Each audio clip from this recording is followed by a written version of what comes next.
New efforts tonight to restore our Second Amendment rights on college campuses. Imagine that, somebody supporting the Second Amendment out there. Many states and colleges have simply disregarded the Constitution. They have barred, and by all prospects unconstitutionally, their students from possessing firearms on campus. Now, some state legislatures are acting to revoke those bans. Bill Tucker has our story. Bill? Well, Lou, there is only one state where a person can carry a concealed weapon on the campus without fear of being arrested for violating the law, and that state is Utah, where the law not only says concealed carry is legal, but the colleges can't opt out of the law. Outside of Utah, there are only two campuses, Colorado State University and Blue Ridge Community College in Virginia, where you can carry concealed weapons.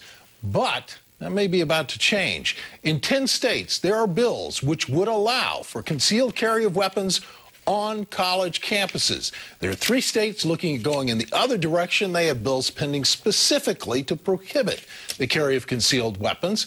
The group, Students for Concealed Carry on Campus, thinks those states are sadly mistaken, and they are pushing for concealed carry on every campus in every state. We give the criminal a government guarantee that their intended victims on a college campus, a school, a church, that they will be unarmed and unable to defend themselves. It stacks the odds in favor of the criminal, which is not something that we should be doing. Now, concealed carry off the campus is pretty much the general rule across the country. Currently, there are only 2 states which don't permit concealed carry at all. That's Wisconsin and Illinois. And curiously enough, Lou, in those states, politicians are exempt from the concealed carry law. Well, the folks in Wisconsin, what's the other state? Illinois. Illinois. Imagine that. Imagine that.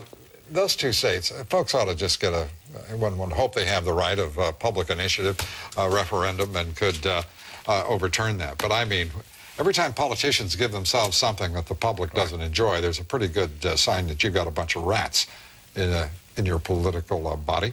That would be an editorial statement, and yes, that's what I mean. All right. Bill Tucker, thank you. It's nice to see people advancing Second Amendment rights instead of contesting. Exactly. Thank you very much, Bill Tucker. The debate over Second Amendment rights on campus has led a number of schools to restrict First Amendment rights, believe it or not. Last October, a Connecticut student gave a class presentation that questioned whether the Virginia Tech massacre could have been prevented if students or professors had been armed. The student was reported to the police upon the complaints of his professor. The school newspaper reported that his professor had complained because she was concerned that he would, and his classmate took that position in their presentation. The police questioned the student about the firearms that he owns and decided that wasn't really a problem, and that perhaps one imagines the professor was really the problem. That's just my guess as to what the police thought. Joining me now with more on this is Robert Shibley. He's the vice president of the Foundation for Individual Rights in Education. Robert, great to have you with us here. Hey, thanks very much for having me on. This case is one of the doggonedest things I've ever seen. This professor, why was she not admonished in some way by the university? First, it was beyond belief. That was a class project in which she was responsible. I mean, it doesn't make a lick of sense. Well, I think there's a lot of concern on campus in the wake of Virginia Tech and the shooting in Northern Illinois that campuses aren't as safe as they used to be. You know, there's several ways of dealing with that, and one of the ways that people have advanced is letting students carry concealed weapons on campus. What's wrong with that? You know, whether or not it's wrong, the problem here is that just because he advanced that proposition, he was reported to the police, and then the police, you know, called him down to the police station, grilled him a little bit. The real problem is that you would have to be crazy now on that campus, unless they make some changes, to go and advance that same proposition in class. That issue is basically off the table. Well, it may be off the table, but we're seeing more idiots in more campuses act like the professor in this case. I mean, she's got to be a complete, well, eccentric to react that way, particularly since it's a class activity she'd been presiding over. I mean, when we get to this point that free speech is this encumbered on a university and college campus, I mean, we're reaching a level of toady political correctness that actually would reach to two of our most important rights, the Second Amendment and the First. Well, I think you've really grasped onto an important point here.